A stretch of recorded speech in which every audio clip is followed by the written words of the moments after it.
ఒకసారి ఆ మాట చూద్దాం. కీర్తనలు 2వ గ్రంథం 11వ అధ్యాయం. భయభక్తులు కలిగి యెహోవాను సేవించుడి, గడగడ వణుకుచు సంతోషించుడి. ప్రజలు హల్లెలూయా. భయభక్తులు కలిగి ఆయన సేవించాలి, గడగడ వణుకుతూ సంతోషించాలి. దేవుడు యొక్క మాట ద్వారా కొన్ని విషయాలు మనతో మాట్లాడాలని మీ అందరినీ చక్కగా మరి ఈ సమయంలో మీ యొక్క ఆలోచనలు ఎక్కడున్నప్పటికీ కూడా ప్రజెన్స్ మైండ్ అండ్ శారీరకంగా రెండు కూడా ఎక్కడ ఉంచాలని కోరుకుంటా ఉన్నాను. ప్రజలు హల్లెలూయా. ఎందుకు భయభక్తులు కలిగి జీవించాలి? గడగడ వణికేంతగా ఎందుకు భయపడాలి? ప్రజలు హల్లెలూయా. హల్లెలూయా. ఎంతమంది ఇక్కడ తల్లిదండ్రుల యొక్క మాట వినడానికి ఇష్టపడి ఉన్నటువంటి బిడ్డలుగా ఉండి ఉన్నారు మీ చిన్నతనం నుంచి? నాకైతే మహాభాయి మా నాన్నగారు అంటే. మా అమ్మగారు అంటే మరీ చెప్పుకోక్కర్లేదు. మా అమ్మ కొట్టేటువంటి కర్ర కూడా మీకు తెలిసి ఉంటుంది. చీపురు పుల్లలు తెలుసు కదా, 2 చీపురు పుల్లలు తీసుకుని చాలా గట్టిగా తగిలింది, చియ్యమనుకుంటా. నేను ఎక్కువ ఎక్కడ దెబ్బలు తినవని అంటే భోజనం చేసే విషయంలో. మా అమ్మ నాకు భోజనం పెట్టేటప్పుడు లాస్ట్ వీక్ కూడా నేను మా అమ్మగారి విషయం గురించి కొన్ని విషయాలు చెప్పుకున్నాను. ఆమె ప్రార్థనే నేను దేవునిలోకి మారడం అనేటువంటిది. భోజనం చేసేటప్పుడు ఏం చేసామనంటే, మా ఇంటికి వెనకనే కొంచెం కాలువ లెక్క ఉంటుంది, తెలుసు, సహోదరులు కొంతమంది చూశారు. భోజనం పెట్టగానే నేను మా అమ్మ బయటికి వెళ్ళగానే తీసుకెళ్ళి చేపలకి వేసేసేవాడు అనమాట భోజనం అంతా. అవి ఏం చేసేవి కొన్ని తిని, కానీ క్లియర్గా కనపడేది వాటర్లో రైస్. అక్కడ రైస్ ఉందని అంటే మా అమ్మ ఏమన్నా వచ్చి నన్ను కొట్టేది, ఈడే చేసి ఉంటాడు ఈ పని. ఎక్కువ తిండి విషయంలో బాగా ఎక్కువ దెబ్బలు తగిలి నేను తినేవాడిని కాదు. లేదంటే మా తమ్ముడు, 2వ తమ్ముడికి కొంచెం ఎగ్ ఫ్రై అంటే బాగా ఇష్టం ఉండేది. లేదంటే అది కలిపేసి ఎగ్ ఫ్రై ఉన్న రోజు నాది కూడా వాడికి ఇచ్చి బలవంతంగా తినిపించేవాళ్ళం అనమాట. దానికోసమనే చేసేవాడు. ఎందుకు ఈ మాట చెప్తున్నానంటే, ప్రతి ఒక్కరం కూడా తల్లిదండ్రులకి చిన్నప్పటి నుంచి కూడా విధేయులమై ఉండి ఉన్నాం కనుకనే ఈరోజు మనం ఈ పరిస్థితులు ఉండగలిగి ఉన్నాం.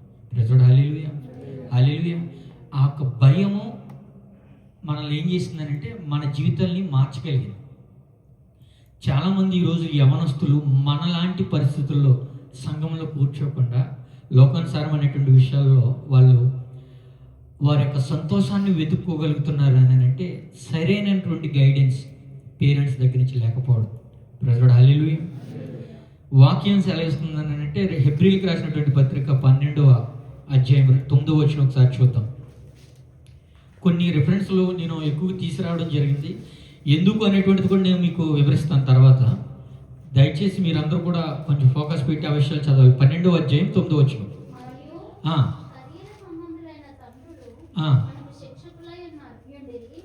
ప్రతి ఒక్కరి జీవితంలో కూడా ఇది జరిగి ఉంటుంది. తండ్రి చేత ఎక్కువ మనం నిన్న సహోదరుడు కూడా మాట చెప్పాడు, తండ్రులు మనం బయటకు పోయి కష్టపడి ఏదో చేసుకురావడం అంతవరకే. కానీ కోపాన్ని కూడా మనమే ఎక్కువ చూపిస్తాం, తల్లి చూపించిన దానికంటే కదా తండ్రులే ఎక్కువ పిల్లల మీద కోపాన్ని చూపిస్తుంటారు. మరియు శరీర సంబంధులైనటువంటి తండ్రులు మనకు శిక్షకులై ఉండిరి, వారి యందు భయభక్తులు కలిగి ఉంటిమి. అట్లయితే ఆత్మలకు తండ్రి అయిన వానికి మరీ ఎక్కువగా లోబడి బ్రతకవలేను కదా. ప్రజలు హల్లెలూయా. హల్లెలూయా. ఎంతగా లోబడి బ్రతకాలి, ఏ విధంగా లోబడి బ్రతకాలి అయ్యానంటే, ఇందాక మనం చెప్పుకున్నాం 2వ కీర్తన 11వ వచనంలో, ఆయన యందు భయభక్తులు కలిగి గడగడ వణుకుతూ బ్రతకాలట. ప్రజలు హల్లెలూయా. హల్లెలూయా. రాత్రి సహోదరుడు ఆ మాట చెప్పిన తర్వాత నాకు అదే ఆలోచన వచ్చింది. మనం భయభక్తులు కలిగి దేవుడికి మనం భయపడినట్లయితే సైతాను మనకు భయపడతాడు. స్తోత్రం మనం చెల్లిస్తాం, స్తుతులు మనం చెల్లిస్తాం. కానీ ఒకరోజు ఆగి మనకున్నటువంటి శారీరక బలహీనతల వల్ల దానిని కొంచెం సేపు మనం పక్కన పెట్టేటువంటి పరిస్థితి వస్తుంది. మరలా సైతాన్ మరలా నీ దగ్గరికి వస్తాడు. కానీ ఈ భయభక్తులు అనేటువంటిది దేవునితో జీవించే విధానం ఏదైతే ఉందో అది ఆ క్షణంతో అది ఆగిపోదు. ప్రజలు హల్లెలూయా. హల్లెలూయా. ఆ భక్తి జీవితాన్ని ఆ భయముతోటే మనం కొనసాగించగలిగినట్లయితే, ప్రజలు హల్లెలూయా. హల్లెలూయా. కొనసాగించగలిగినట్లయితే నీకు ఏదియు ఈ లోక సంబంధమైనటువంటి విషయంలో కానివ్వండి, పరలోక సంబంధమైనటువంటి విషయంలో కానివ్వండి కొదువు అయ్యేటువంటి పరిస్థితి కనపడదు. ప్రజలు హల్లెలూయా. ఏ విధంగా అది జరుగుతుందా అని అంటే మరొక మాట మనం చూద్దాం. కీర్తనలో 34వ కీర్తన 11వ అధ్యాయం 11వ వచనం. 34వ యెహోవా యందలి భయభక్తులు మీకు నేర్పెదను. ప్రైజ్ లార్డ్, హల్లెలూయా.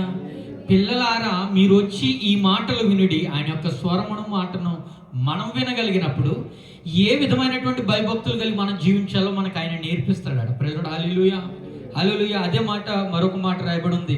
1 పేతురు 3:15 1 పేతురు రాసినటువంటి పత్రిక 3:15 ఒక మాట రాయబడి ఉంటుంది. అక్కడ చదువుతాం. నిర్మలమైన మనస్సాక్షి కలిగిన వారై మీలో ఉన్న నిరీక్షణను గురించి మిమ్మల్ని హేతువు అడుగు ప్రతివానికిని. ఎందుకు భయభక్తులు కలిగి జీవించాలి అంటే, నిర్మలమైనటువంటి మనస్సాక్షి కలిగి మీలో ఉన్న నిరీక్షణను గూర్చి. ఇందాక ఏం చెప్తున్నాం? ఆయన స్వరం మన దగ్గర వినడానికి మనం వచ్చినప్పుడు, పిల్లలారు మీ అందరికీ నేను ఏ విధమైనటువంటి భయభక్తులు కలిగి జీవించాలో మీకు నేర్పిస్తానన్న తండ్రి నేర్చుకున్న తర్వాత మనం వాటిని మనం చెప్పేటువంటి విషయంలో కూడా ప్రైజ్ హల్లెలూయా ఇక్కడ అదే చెప్తారు. నిర్మలమైనటువంటి మనస్సాక్షి కలిగి మీలో ఉన్న నిరీక్షణను గూర్చి, మనలో మనం ఎటువంటి నిరీక్షణ మనం కలిగి ఉన్నామో ఆ నిరీక్షణ గూర్చి మిమ్మల్ని హేతు అడుగు ప్రతి వానికి సాత్వికముతోను భయముతోను. ప్రైజ్ హల్లెలూయా, హల్లెలూయా. భయముతోను సమాధానం చెప్పుటకు మీరు ఎల్లప్పుడూ కూడా సిద్ధంగా ఉండి ఉండాలి. ఇక్కడ కూడా భయపడుతూనే చెప్తా అన్నాడు. ఆ భయము, ఆ భక్తి చేయగలిగినప్పుడు మాత్రమే ఆయన ఒక స్వరాన్ని వినడం, నేర్చుకోవడం, ఎదుటి వ్యక్తికి దాన్ని మనం బోధించేటువంటి విషయంలో కూడా, ఎవరైనా వ్యక్తులు నిన్ను ప్రశ్నలు అడిగినప్పుడు వారికి సమాధానం కలిగజేసేటువంటి విషయంలో కూడా అంతవరకు కూడా అది నీకు తోడ్పడుతూనే ఉంది. ప్రైజ్ లార్డ్, హల్లెలూయా, హల్లెలూయా. రైట్. మరి మనకి ఏ విధంగా ఉపయోగపడుతుంది? మన ఈ జీవితాలకి, ఈ భూలోకంలోకి తండ్రి మనల్ని పంపించున్నాడు, మనం జీవించాలి. మనతో పాటు జన్యులు చాలామంది ఉన్నారు, వారందరి మధ్యలో మనం జీవించాలి. కష్టతరమైనటువంటి విషయం, ఒక క్రైస్తవుడికి బ్రతకడం అనేటువంటిది చాలా కష్టతరమైనటువంటి పరిస్థితులు కూడా మనం పోతా ఉన్నాం. మరి ఏ విధంగా మనం జీవించాలి? చాలాసార్లు ఎక్కువ ఎక్కడ డిసప్పాయింట్ అవుతారు మనుషులు అని అంటే, కంపేరివిటీ చేసుకున్నప్పుడు. ప్రైజ్ లార్డ్, హల్లెలూయా. పక్కన ఉన్నటువంటి వ్యక్తి మీద మన కంపారిజన్స్, మనకి వానికి ఆ కంపారిజన్స్ ఎప్పుడైతే వచ్చిందో అది మొట్టమొదటిసారి మనల్ని ఏం చేస్తుందంటే డిసప్పాయింట్మెంట్లోకి తీసుకెళ్తూ ఉంటుంది. ఎలాంటి వ్యక్తితో కంపారిజన్ చేసుకున్నా సరే, అతనికంటే నేను ఎక్కువనో, లేకుంటే అతనికి ఉన్నది నాకు లేదనో, లేకుంటే తనకున్నది నాకు లేదనో, ఆ విషయం కూడా మనం ఆలోచించుకున్నట్లయితే అది మన డిసప్పాయింట్లోకి తీసుకెళ్తూ ఉంది. అలాగే పాపులను చూసి వారు నేను బ్రతకవలసినటువంటి ఈ ఇప్పుడు క్రైస్తవ జీవితంలో బ్రతికేటప్పుడు so many rules and regulations మనకు ఉంటాయి. Praise Lord, hallelujah. న్యాయ విధులు, కట్టడలు ఎన్నో దేవుడు మనకు అప్పగించున్నాడు. ఈ రిస్ట్రిక్షన్స్ గుండా మనం వెళ్ళాల్సి వస్తుంది. వాడికి చూసినట్లయితే, మన పక్కవాడికి చూసినట్లయితే ఆ రూల్స్ అండ్ రెగ్యులేషన్స్ వాడికి లేవు. వాడికి నచ్చినటువంటి జీవితం సంతోషంగా జీవిస్తా అన్నాడు. మనల్ని ఏందయ్యా అంటే భయంతోనూ భక్తితోనూ వణుకుపోతూ సంతోషించమంటున్నాడు. ప్రైజ్ లార్డ్, హల్లెలూయా.